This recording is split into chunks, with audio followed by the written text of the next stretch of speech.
Good morning, Giants. Welcome to Wake Up with Giants TV. Oh my gosh, you're going to want to sit tight because we're going to discover in this episode how to reclaim your power as a people pleaser. Hi, I'm Ryan, and I'm a people pleaser. Me too. Tim Tom, here we go. Woo, wake up.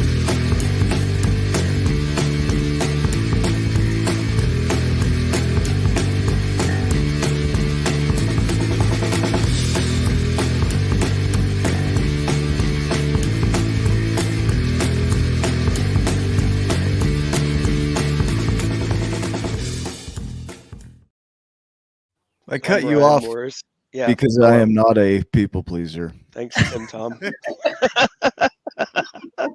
Oh my gosh, welcome to Wake Up with Giants TV. I'm Ryan Morris, and as always, I'm here with your host, Nicholas T. Smith. I am the co-founder of Wake Up with Giants TV and a Tribe of Giants, which is a wonderful place on Facebook. You should find us. You can go to giantsandsmalls.com to find out everything that we're doing, and all 180 milligrams of caffeine have just kicked in. We're excited, ready to go. If you can't tell the difference between Nick and Ryan, then just call us Tim Tom. We're golden. I'm so excited for this. I don't know why. I think I'm excited because this has been a historical problem of mine, people pleasing to a degree. So I'm sure there'll be a lot of moments where I'm like, whoopsies. But let's dive in. Does that sound all right, Nick? Do you mind introducing our guest? Yeah, we've got a great guest today. We have Orla Collins, also known as the Irish Orlacle. So I almost screwed that up and said Oracle, but it's different. She's the Irish Orlacle. With a wealth of experience, wisdom, and intuition, Orla brings her expertise to her coaching practice, specifically working with people pleasers who are ready to reclaim their time and energy. Her abundant warmth, nurturing nature, and maternal energy are instrumental in helping her clients overcome anxiety surrounding the perception of being too much or not enough. Through her guidance, individuals become grounded and confident in their own worth, allowing them to make empowered decisions.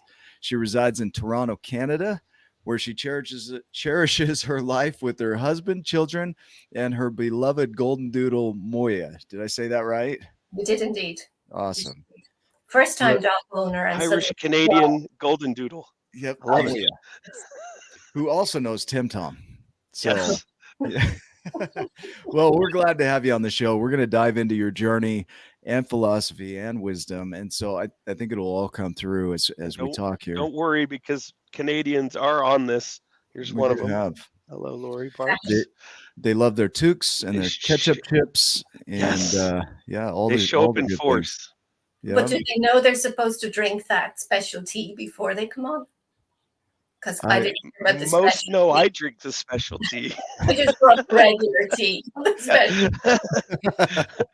Well, if we're starting with the specialty this early in the morning, then we're going to have a great show. Yeah. Yes. Oh, look, another one. Here's another Canadian. Hello, Paula. So we like to go back in time a little bit. There's a flow to what we do, and we go through what are called the 12 journeys, and that's our model for the Giants. But it starts with root journeys, it goes into growth journeys, and then ultimately the legacy journey. And when we look at the root journeys, that's all the internal stuff that we do. So all the healing, the awakening, the grief, the gratitude, all the things that make us human, right? All the emotions. So we want to go back in time with you to a space in your life where maybe you thought you were somebody else. Maybe you were programmed, conditioned, brought into a world where you lived a certain way, and that's who you thought you were. And then there was an awakening moment of, that's not me. Was there a moment like that in your life? And maybe there's not. Maybe I'm completely wrong. I know a moment where my eldest daughter was 4 and I had a surgery.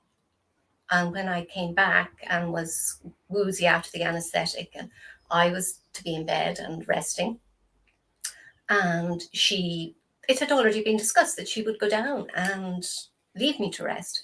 And then a friend came by with something that had happened at work, some drama that had happened at work. And my daughter said to her, "Mom needs to rest. we can't talk to her. And my friend said, oh no, she'll talk to me. You go down now and she'll talk to me. And I just remember the look on my daughter's face, waiting for me to defend her and say, no, I need to rest. This is the deal. And if I'm going to talk to anybody, I'll talk to my child. But I couldn't make the words come out, which was so, it was so disturbing, like the guilt, the shame, the horror that I, who just love my children and think childhood's so important and all the rest, couldn't defend my child to a friend who would have said, yes, of course. So it was that moment of, there is something absolutely screwed up here with my reaction, my inability to say no. Let me ask you on this, because we see a lot of people when they wake up to that, they have that moment where it's impactful like that. And then they're really hard on themselves over that. And do you think that's part of the process of healing it, that creating that, I don't know, frustration, that friction between what you did, what showed up, right, and who you think you should be, that ideal? I think you get caught in that idea that, or I had developed a persona, and I do see it with my clients. I had developed that persona. I'm the person who will solve everything. I'm the person who will cook all the dinners, mind all the kids, listen to all your problems, and still be out on Friday night with a glass of wine to hear about how your week went. That I had convinced myself that I could do all of that and fit work in as well. So the realization that actually, no, the problem was I couldn't say no to anyone else's demands.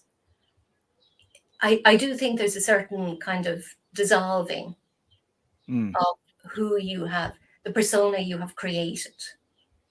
And that is very disturbing, because you've built everything on being the nice person and the kind, the calm person and the gentle person. And I am all of that.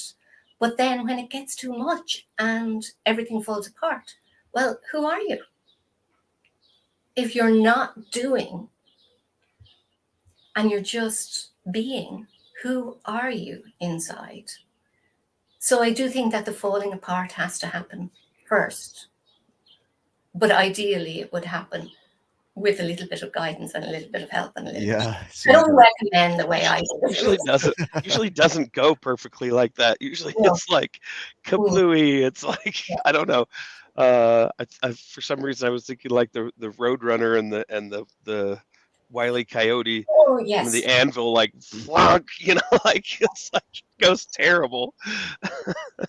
And then once you've spotted that that's what you're doing, you can't unsee it. Yeah. But people can go a long time without dealing with it. Like they can just go, oh, I'm a people pleaser and it's okay, I'm fine. But it's not really, it's eating you up inside. Because you're spending your life living what everyone else wants instead of what you want. It's kind of like unpopping a popcorn seed, right? You can't put the popcorn back into the seed after it's come out. The other thing too is that dissolving. I like that idea of dissolving, because that old way of being kind of eats at you, corrodes, right? Corrodes where you would like to be, or it doesn't corrode it. Let me shift that. It feels like the way you want to be is eating at that. It's almost in the other direction.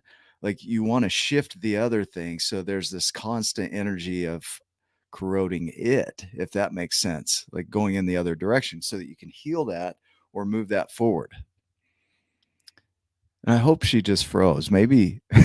Yeah. I love her intent. I'm just going to look at you like that forever. Yeah.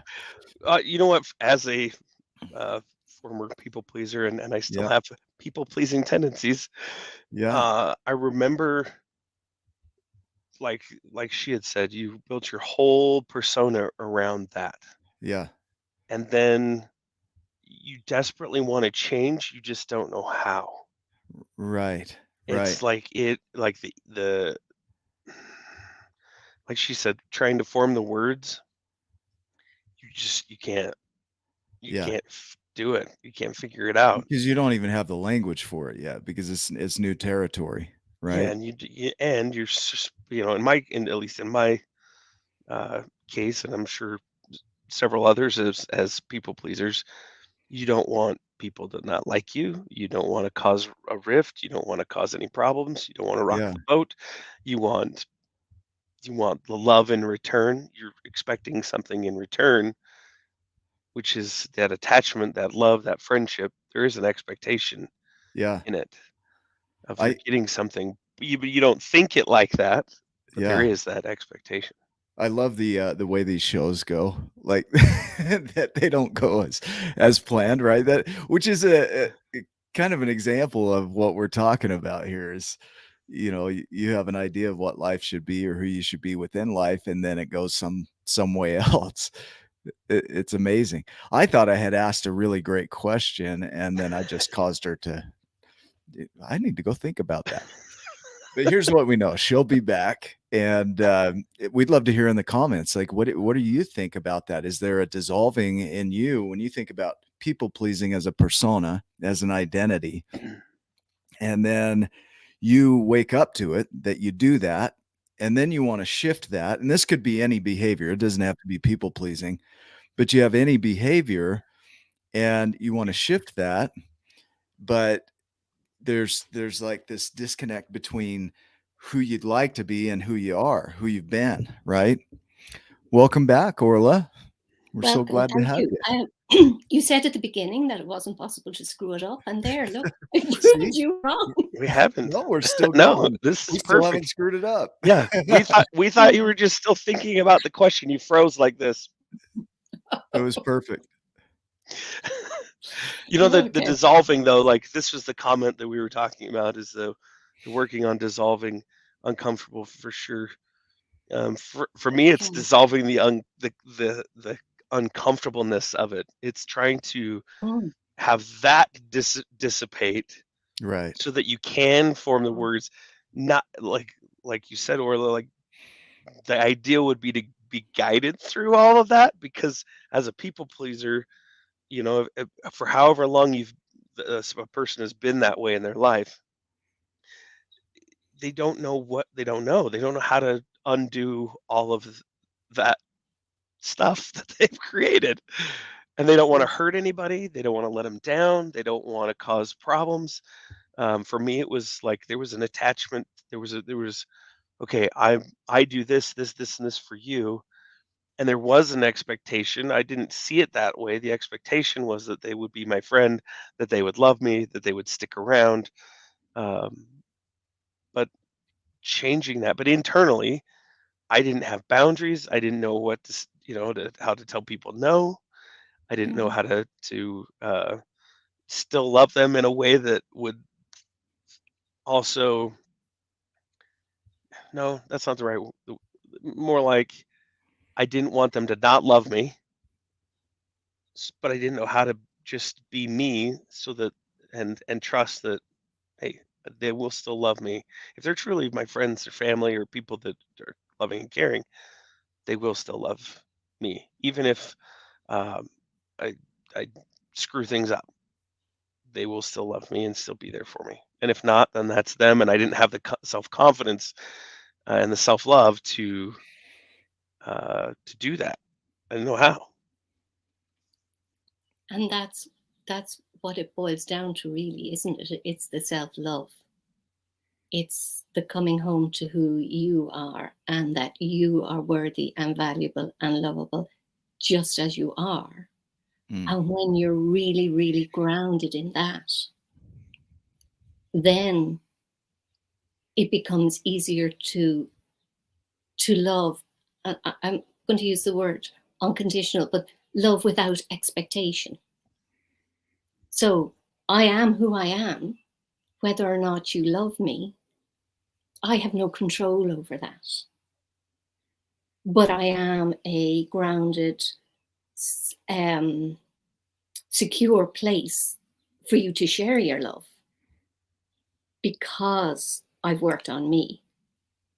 And then the relationship is reciprocal, rather than feeling that the only way, excuse me, the only way we can see ourselves is through the eyes of other people. I want to ask, how old were you when that happened with your daughter? I was 34. 34. Okay, so if we went on a timeline of development, right, just to give people a little grace here, Ryan shared a great video that talks about the timeline of 0 to 7 years old. You're a sponge, right? You take in everything and you think everything's the truth. So everything's taught to you. Between 7 and 13, you start to really choose between the two. You still receive a lot, but you're also able to determine what's your truth. But above 13 to 25, which is about the point of cognitive development, is age 25, then you're pretty resistant to things. Now you've really anchored into who you are. And while you're doing that, your brain is supporting everything that you're holding on to. It's pruning anything that doesn't work. It's supporting anything that does work, and it automates it. Right. So by the age of in your 30s, right, you are pretty well wired to be who you are. So as a people pleaser, it's like it's ingrained, it's anchored in, and out of those 86 billion neurons and 85 billion glial cells, you've got a pretty good mesh of stuff going on in there that locks you into who you're being. So there's no getting rid of that, right? So now it's a rewiring, and this is the beauty of plasticity, is that rewiring into a new way of being. So that old way is going to be there. You are not going to get rid of that. After 30 years, that is ingrained. It's in there. It's plugged in. That pathway will always be there, like a dry riverbed. But where the energy flows now is into this new pathway of who you're being. Does that bring anything up for you as you hear that? Anything you want to share around that? So, I mean, absolutely, totally agree with everything you've said. And I think part of something that's really, really helpful is to go back in a meditation, preferably guided by somebody, because then you get deeper, but go back to yourself at 4 and 7 and 13, at those pivotal moments where you made the decision that the safest thing for me is to go along and watch everybody else's behavior and emotions and mind everybody else, that's the safest thing, to be able to go as an adult now back to that version of myself and explain that, no, it's okay. You know, I have you. You're safe. Do you want to stay in this situation? Do you want to come somewhere else? And I think that works on those neural pathways and makes you even less likely. Because that's really what your brain was doing, though, right? At those ages, is it was keeping you safe. Yes. What you thought was safe, right? So you're like confirming, hey, you're safe, but look how everyone else is doing this. It's okay. You're safe. Let's upgrade. Little software upgrade here.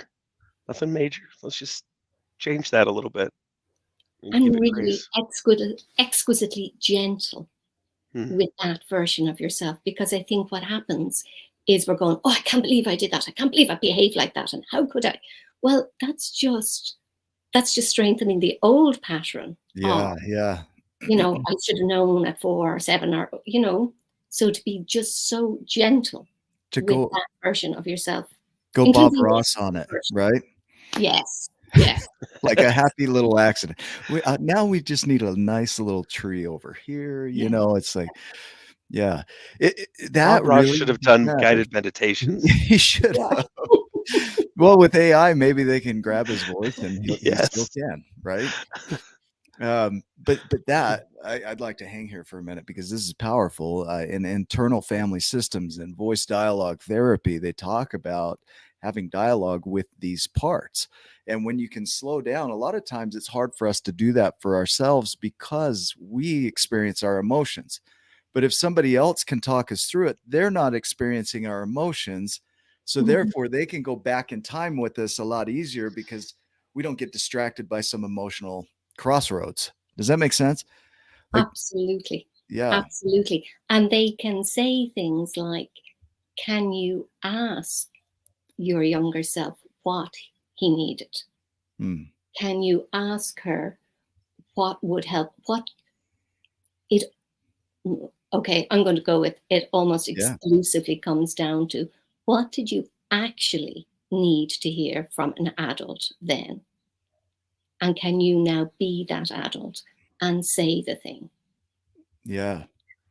And it might sound like, you know, like it might even sound silly as I'm saying that, but it's incredibly powerful for your younger self to hear what they needed to hear at that time.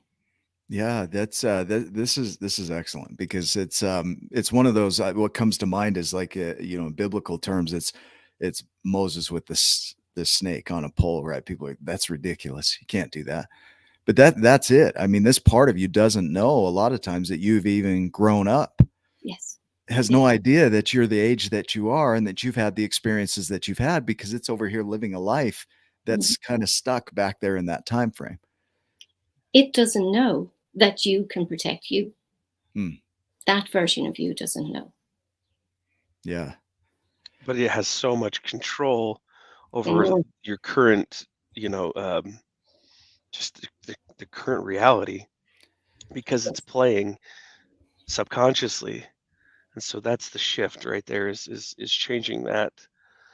Because like I talked to my son, he did something, I can't remember what he did the other day. And he was asking me for at this baseball game we went to, he was asking me for a like a snow cone, like a slushy type thing. And they were on a school field trip, and I told him no. And then I said the reasons why, because not every kid had their dad there that could pay for a snow cone. And I didn't want like all the other kids. There was some kids that you know, they didn't have any extra money. There's some kids going out and spending money and buying all kinds of things, but it was making some of the, I could tell it was making a lot of the other kids feel bad. They didn't have anything, you know. And I said, hey, no, like we'll come to another game where, you know, we're not, you know, these kids just feel normal. They feel, you know, like they're not going to see us buying, you know, shirts and hats and snow cones and all these things and feeling left out. I was like, let's wait. And he sat there for a little bit, and he kept asking me and kept asking me and kept asking me. Finally, on like the fifth time, I snapped at him a little bit. I was like, I'm not going to tell you again. No. And then, but he took it as like personally, like it was some worthiness thing, or that he said something wrong. Then he sat there and pouted. And I was like, okay, pause. How would I have perceived this as, you know, a 11-year-old? And that I went back with him and I said, look, I calmly walked him through it. I said, this has nothing to do with liking you, loving you. I love you no matter what. This has nothing to do with anything of your behavior, nothing. The reason I snapped a little bit was this. And I walked him back through it slowly. And he goes, oh, I'm sorry. And I said, thank you for apologizing. I appreciate that. But you did nothing wrong in the beginning. You know, the constantly nagging was what got me to snap a little bit as an adult. But this is what the reasons. I walked him through it a little slower, and everything shifted for him. He got out of the pouting and the spinning, you know, and meaning making behind it, and it was great. And I think of like how I perceive the world. If my mom or dad told me no, I started thinking, well, they must not like me. I put different meanings to it that weren't even, you know, like true now as an adult. And so going backwards, I could see how beneficial that would be to having a conversation with your 7-year-old self, your 10-year-old self, whatever those points are, and being able to explain it and just love that 7-year-old and that 10-year-old and say, hey, it's okay, but you're safe. But let's talk about these things and why you perceived it that way, and let's shift that just a little bit. Have that baseball game talk, I guess. And I love that story. Thank you. I think it's also the conversation. Excuse me. You allowed your son to talk. Excuse me. And yet my throat doesn't want me to talk. You allowed your son to talk and verbalize his feelings. And I think it's the younger versions of ourselves, they actually need to say the thing. And then it's cleared away. But so long as it's held, it's like when we, even as adults, if there's something you really need to say to somebody who's important in your life, and you can't bring yourself to say it, it does fester. You do, you know, it's not good to not be able to use your voice. I think it's important too to be able to practice the idea of assertion, right? Is to be able to speak boldly what needs to be spoken from within. So assertion would be simply just speaking it, right? Yes. And it's one of the biggest challenges that people have, because a lot of times we worry about how it's going to be received, because we might assert and then somebody else takes it as an attack, and then they attack back, and we don't like that feeling. We don't like pain, right? So we avoid pain and we pursue pleasure. But you know, when it comes to assertion, sometimes it's so uncomfortable speaking that truth to another human. Well, sometimes we won't even speak it to ourselves. We just yell at ourselves, and we're like, we don't go through like what Ryan described and have that dialogue and that explanation of why we do what we do now versus what we did then, right? Or, you know, if we're having a conversation with somebody else, to assert and speak with them, to be able to go through the understanding of why we're asserting. Why am I experiencing it this way? And hopefully having them hear it that way, right? Like we all have our listening, is what I mean. Go ahead. I think for people pleasers, it's particularly painful because it's particularly risky and dangerous to have a conversation like that with someone if your perception of yourself isn't solid. And generally when you're in the throes of, I like to say I'm a recovering people pleaser. You know, it's my tendency, but I'm working on it. But if you are in the throes of people pleasing and you don't feel grounded in who you are as a person, then having a difficult conversation with someone really puts you on unstable ground. Because what if they just go, you know, like, okay, I've had enough, I'm walking away. And that happens. Obviously in life that happens. So if your whole sense of yourself is built around I am daughter, son, mother, husband, whatever, if that's your perception of yourself, if that perception of yourself comes first, then it's very, very difficult for you to put yourself in a position where you even vaguely threaten that relationship. So that would be why a woman who is a huge people pleaser finds it difficult to say no to children when they, you know, even when they're going to engage in a behavior that the parent knows isn't sensible or not nice or what have you. I'm going to go, I just put a little caveat in there for my own kids, because I had my teacher training, because I was a Montessori teacher and I knew child psychology. That was very easy for me to help them develop behavior, should we say socially civil behavior. Yeah. But if you feel, and I've had women say to me, if I say no to him, he won't love me, about a 3-year-old. Well, that's not healthy for you, and it's not healthy for the child. And that's part of why you can't just go, oh yeah, I'm a people pleaser and that's just the way I am. This affects everybody else in your life as well.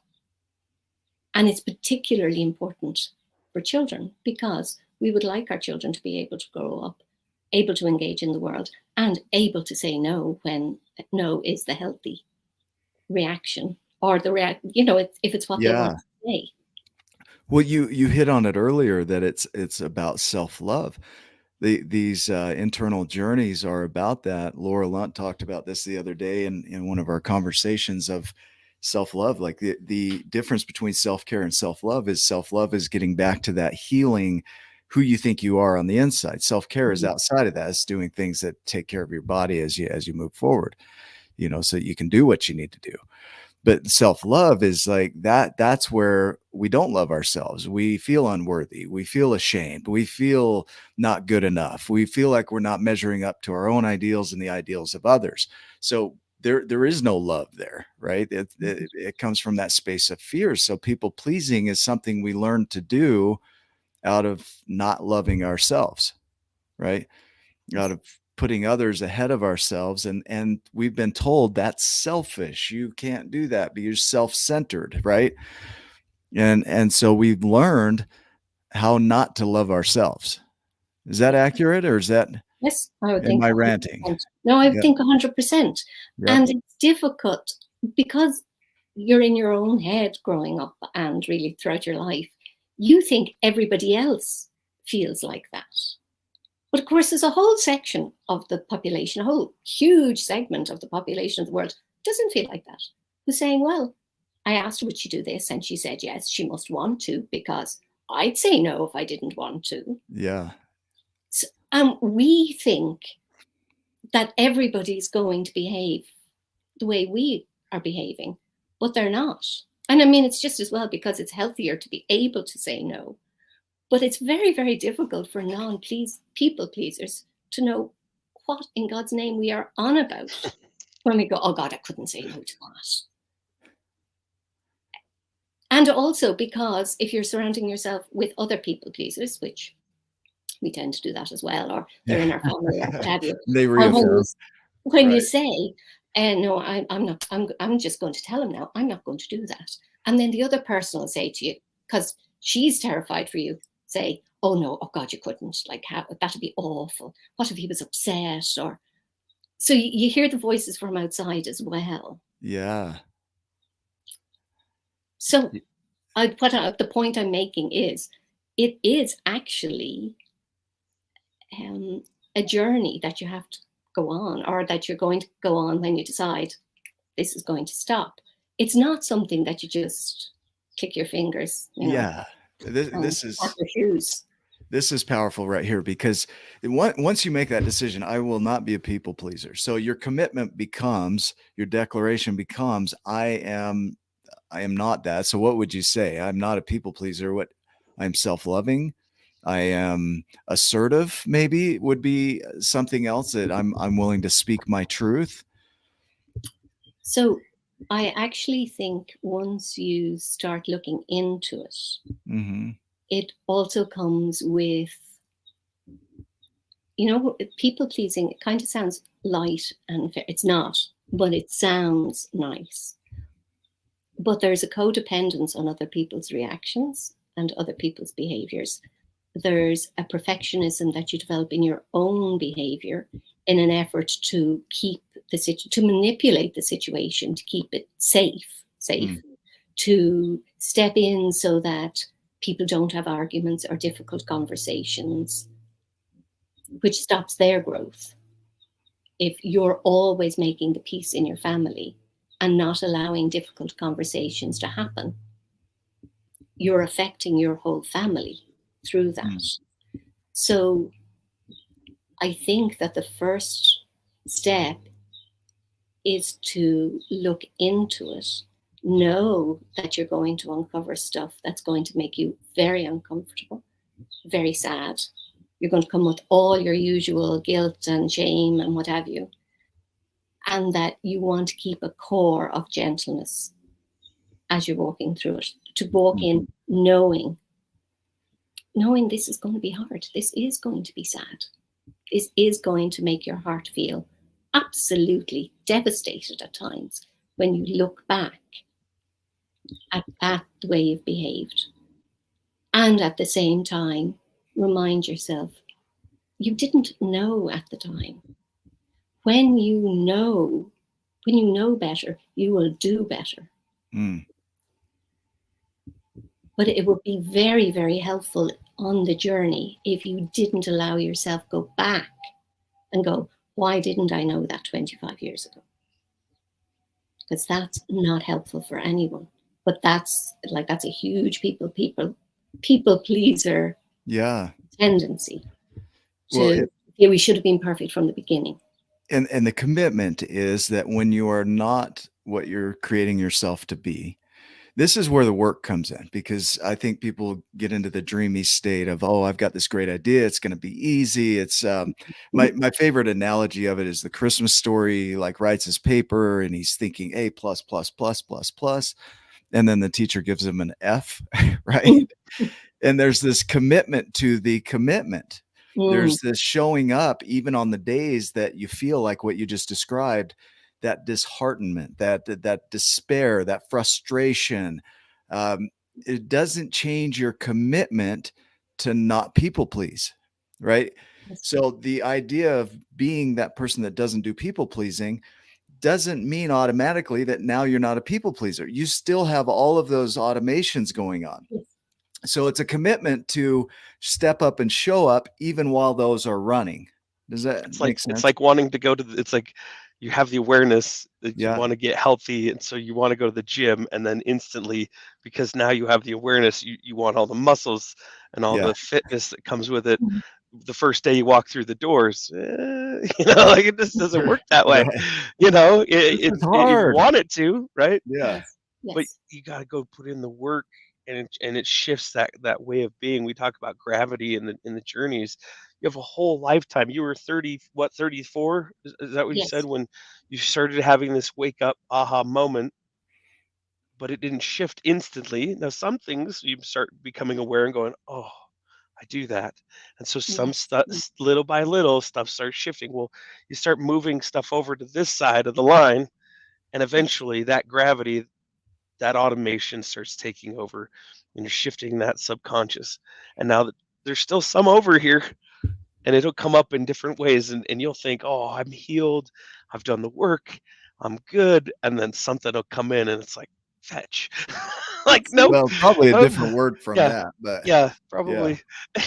Orla asked in the beginning, like how well like how much you should watch your language, So, and then I do it. I watched my language. I said fetch, but those things come in, and and it could be very easy to beat yourself up about it.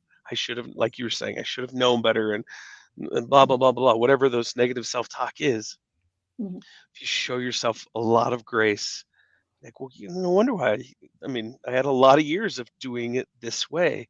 Okay, why is this coming up? And now what do we do? It's okay. Have that conversation. Nick talks about the bus. You're driving a bus, proverbial bus down the road, and you have all these different parts of you. And this could be, anxieties, fears. It could be your child self or whatever. It could be all kinds of things. And they're all passengers on that bus. And one of them rears its, beautiful, ugly head and says, I need attention. But if you let go of the steering wheel and turn around and engage with it, who's driving the bus? You're not engaging it. Thank you, Amy. I appreciate that. Break it in here. Yeah, but you turn around and engage. Nobody's driving the bus. Now you can have a quick conversation and still hold on to the steering wheel. Say, why is this coming up? What do you need?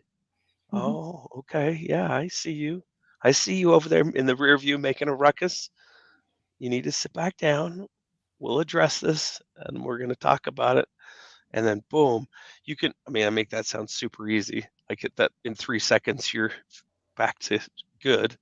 Could take a little bit of time to get back level. And you had a thought there.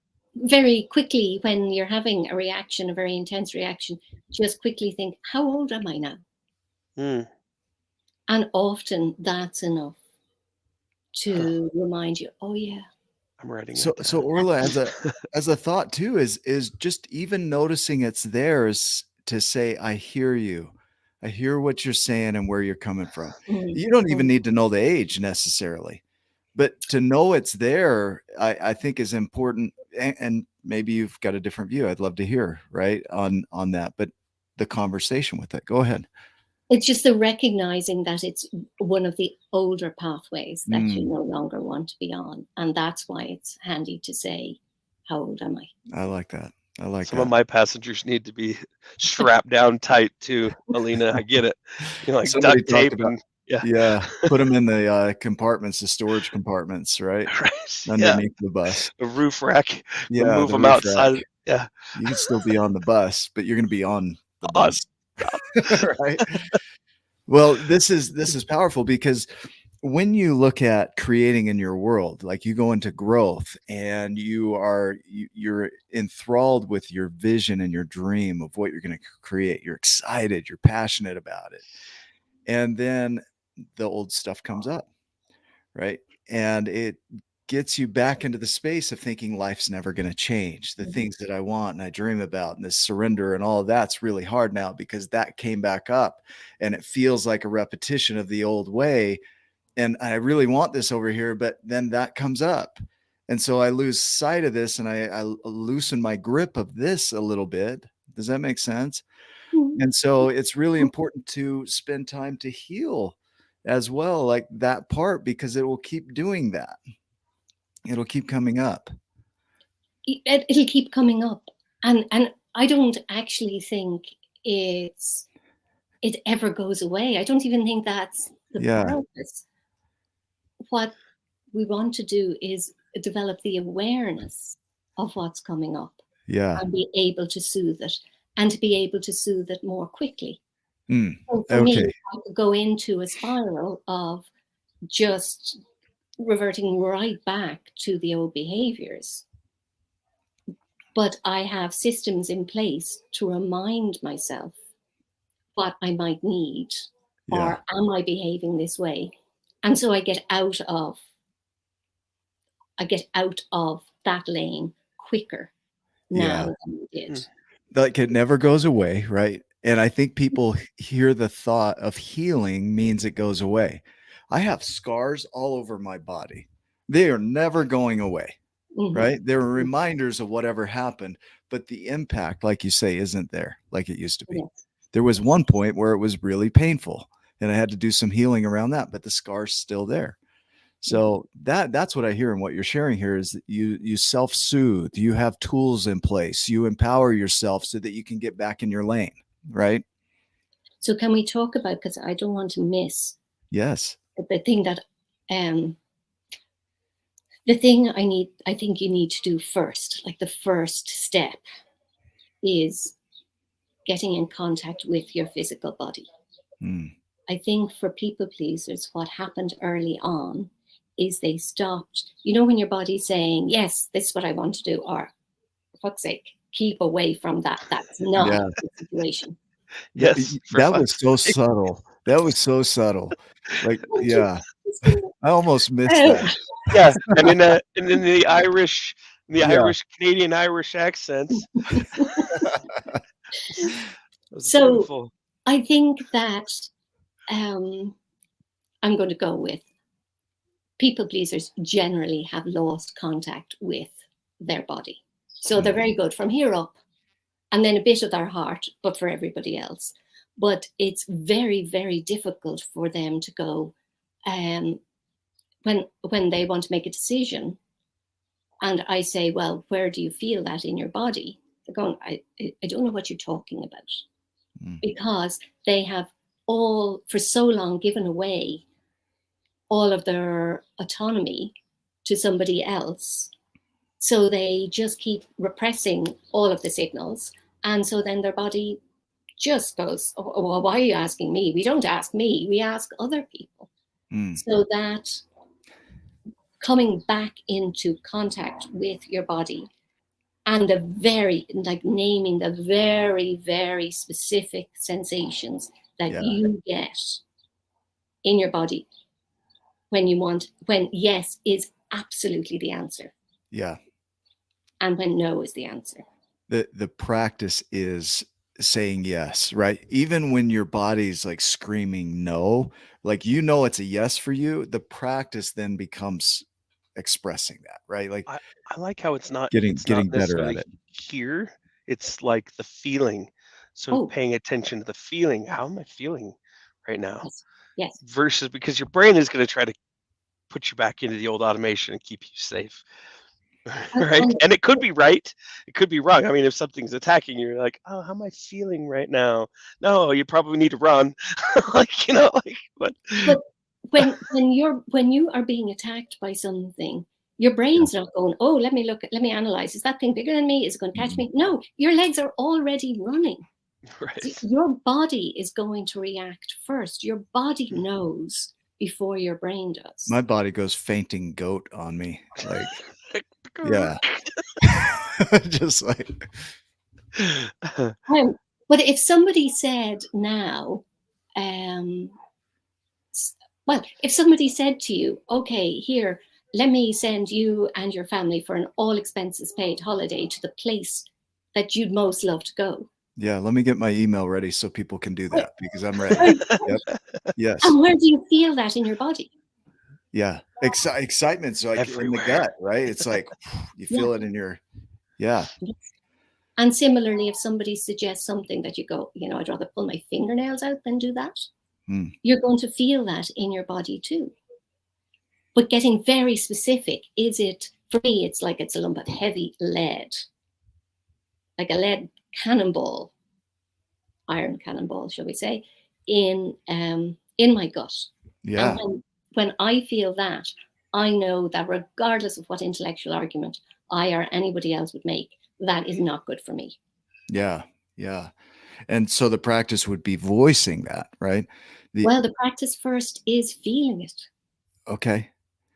Yeah. Notice how, when we're having this conversation, it kept going up to your brain. And what does your brain want? And what are we going to say? Your brain, it doesn't want you to change.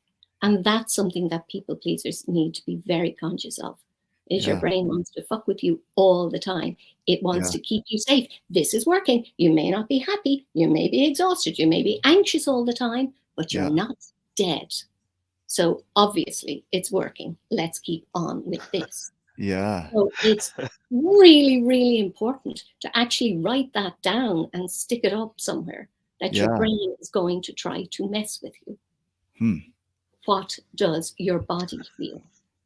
Yeah. And there are places you can go, like there's Martha Beck coaches, because Martha Beck has a great body compass exercise where you figure out what those sensations are in your body. And I mean, if you're really, really people pleasery, it does help to go and have somebody walk you through it. Right? I have been very, very people pleasery. Your brain will try to stop you, but you can do it in books. You can find resources for this type of thing. But you need to find resources, because just going, oh, I'll do that, that's not going to happen. Yeah. You need to find the help, be it written or in person. Yeah. It's a big deal. You're making a huge change in your life. You're committing to yourself, probably for the first time ever in your life. Yeah. And it affects everything, right? Yes. Yeah. I just had this, like, as you're describing that, I'm thinking, I love baseball. So it just goes back to baseball a lot. It's like you're learning a new sport, and so you can't go in, thinking you're going to hit 90-mile-an-hour fastballs. Yes. You just picked up the bat. You don't even hardly know how to connect with it, and you're going to have a very low percentage of connecting with it unless you start with, okay, like you got a coach that's going to teach you the proper dynamic of swinging or paying attention, or all the things that could go along, as a coach would do in this practice. They're going to teach you that stuff so that you can then turn around. You could start with T-ball, then you could go with coach pitch, where they just gently lob it to you and help you see it. And then eventually it's faster and faster and faster, and you're better and better and better at it, and to where you might not need a coach as often, but you can start living your life in a more functional and just a generally healthier, let's say healthier way, because I think it is a healthier way of being. And a lighter way, with more joy, because I think that's one of the things that really hits people who come to work with me, is that at a point they recognize that they have forgotten what they enjoy doing, what's fun, what makes them feel light and sparkly. Yeah. And we all deserve that in our lives. But if you spend your whole life doing it for everyone else and lost contact with what it is for you, that's a bit distressing. Yeah. So again, being gentle with yourself, it's there. You will find it. You don't lose that. The idea of getting into, when we get into our justifications and judgments for why we people please, right? Takes us immediately out of learning, because now we don't have to learn because we're justified or we have a judgment about it, right? We're shameful or whatever we might say to ourselves. And so it takes us out of learning. So this gentle awakening, I think, is huge, because it moves you from that space of judgment and justification. It's simply noticing that it's there, that you'd like to transform it and shift it, right? Absolutely. And start to rewrite that story. And I think that's powerful. As Ryan was sharing, I was thinking of, I had a motorcycle. When I started riding my motorcycle, it's 1,000-pound bike. My first time owning a motorcycle, I had to pass the motorcycle exam.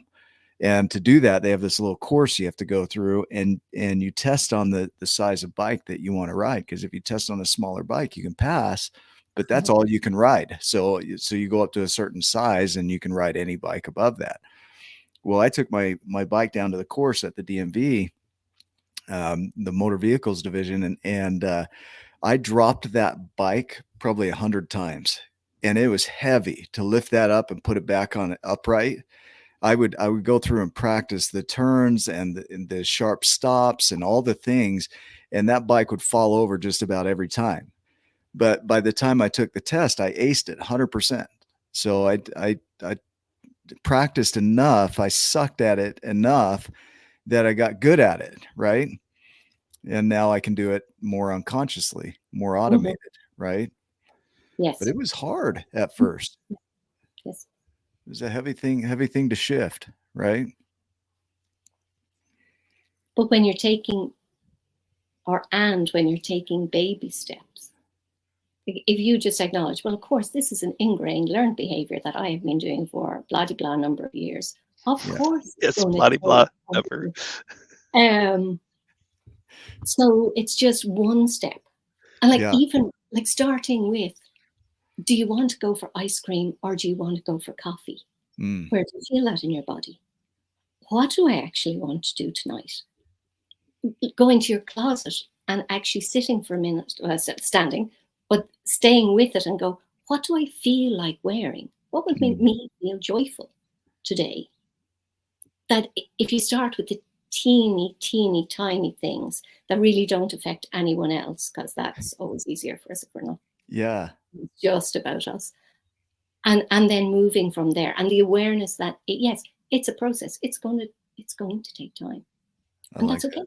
The mind can be a motherfucker, huh? It's like, holy cow, you need to be busy. Don't worry about feelings. You need to get something done, and then it's into logical, automated, old decisions, right? You're just doing busy work.